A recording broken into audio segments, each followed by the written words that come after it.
हरे कृष्णा राधे राधे। श्री ओम नमो भगवते वासुदेवाय। आइए सुनते हैं मौनी अमावस्या की कथा। पुराणों के अनुसार कांचीपुरी में एक ब्राह्मण रहता था। उसका नाम देवस्वामी और उसकी पत्नी का नाम धनवती था। उसके 7 पुत्र और एक पुत्री थे। पुत्री का नाम गुणवती था। ब्राह्मण ने 7 पुत्रों को विवाह करके बेटी के लिए वर खोजने अपने सबसे बड़े पुत्र को भेजा। उसी दौरान किसी पंडित ने पुत्री की जन्म कुंडली देखी और बताया कि सप्तपदी होते होते यह कन्या विधवा हो जाएगी। तब उस ब्राह्मण ने पंडित से पूछा कि पुत्री के इस वैधव्य दोष का निवारण कैसे होगा। तब पंडित ने कहा, सोमा का पूजन करके वैधव्य दोष दूर होगा। फिर सोमा का परिचय देते हुए उसने बताया कि वह एक धोबिन है। उसका निवास स्थान सिंघल द्वीप पर है। उसे जैसे तैसे प्रसन्न करो और गुणवती के विवाह से पहले उसे यहाँ बुला लो। तब देवस्वामी का सबसे छोटा लड़का बहन को अपने साथ लेकर सिंघल द्वीप जाने के लिए सागर तट पर चला गया। सागर पार करने की चिंता में दोनों एक वृक्ष की छाया में बैठ गए। उस पेड़ पर एक घोंसले में गिद्ध का परिवार रहता था। उस समय घोंसले में सिर्फ गिद्ध के बच्चे थे।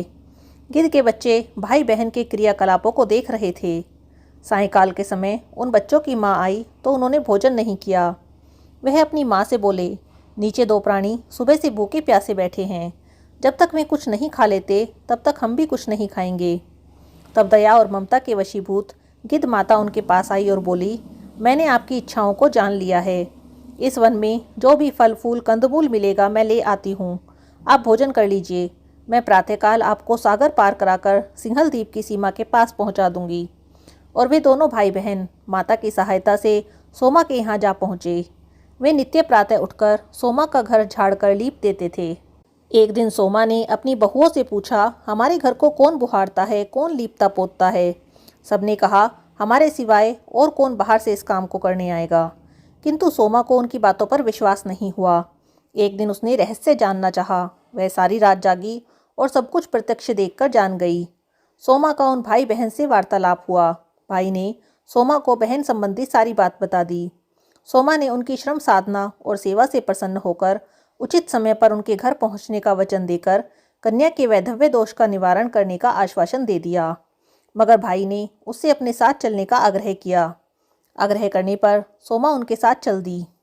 चलते समय सोमा ने बहुओं से कहा, मेरी अनुपस्थिति में यदि किसी का देहांत हो जाए तो उसके शरीर को नष्ट मत करना, मेरा इंतजार करना। और फिर सोमा बहन भाई के साथ कांचीपुरी पहुंच गई।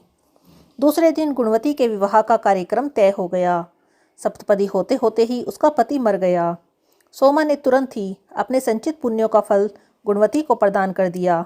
तुरंत ही उसका पति जीवित हो गया। सोमा उन्हें आशीर्वाद देकर अपने घर चली गई। उधर गुणवती को पुण्य फल देने से सोमा के पुत्र जमाता और पति की मृत्यु हो गई। सोमा ने फिर से पुण्य फल संचित करने के लिए मार्ग में अश्वत्थ यानी पीपल के वृक्ष की छाया में विष्णु जी का पूजन करके 108 परिक्रमाएं की। इसके पूर्ण होने पर उसके परिवार के मृतक जन जीवित हो गए। निष्काम भाव से सेवा का फल मधुर ही होता है। इस व्रत को करने का यही एक लक्ष्य है। बोलिए विष्णु भगवान की जय, पीपल देवता की जय। हरे कृष्णा, राधे राधे।